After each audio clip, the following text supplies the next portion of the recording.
The second car we're using as a workhorse for the next series of fifth gear is this Seat Exeo ST. Ours is in top spec SE Lux trim, has a 168 brake horsepower turbo diesel engine and costs £24,000. In the 2 weeks we've had it, it's already been to the McLaren Technology Centre in Woking and driven alongside a Noble M600.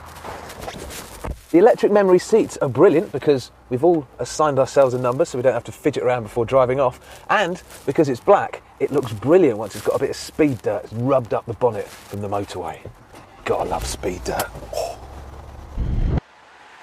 It shares a lot of its chassis architecture with the previous shape Audi A4, but Seat have given it a little bit of a tweak. They've done a pretty good job, to be honest. It doesn't feel quite as nose heavy as the old Audi, and overall it's a little bit more fun to chuck about.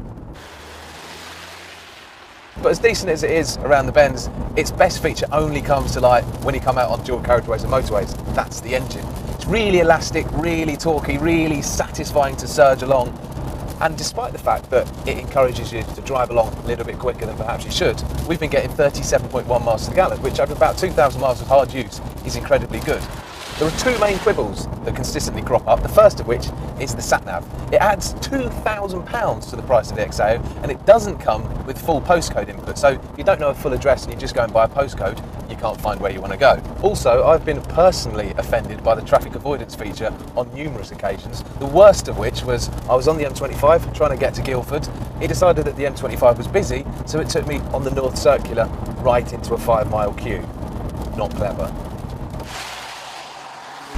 Things that have irritated other people in the office include the armrest. Just like in the previous Audi A4, it gets in the way of absolutely everything. You try and change gear, 3rd to 4th, annoying, 5th to 6th, annoying, always in the way. Then you stop, you think, finally, I don't have to change gear. Try and put the handbrake on, and it's in the way.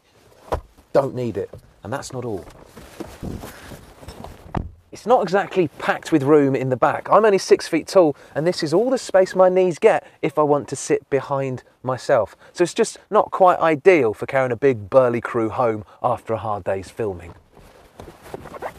But nobody has complained about the 442 litre boot. Apparently it's 100 litres smaller than a Mondeo Estates, but it's nice and square, nice and level, nice and flat, really easy to use. Overall then, the Exeo, maybe it's not quite been the surprise, maybe it's not been the revelation that the CX-7 has been, but as a strong motorway car with a good engine and decent handling, we're not going to complain at all. We'll upload a new video once we spend a bit more time with it, and we'll tell you how we're getting on.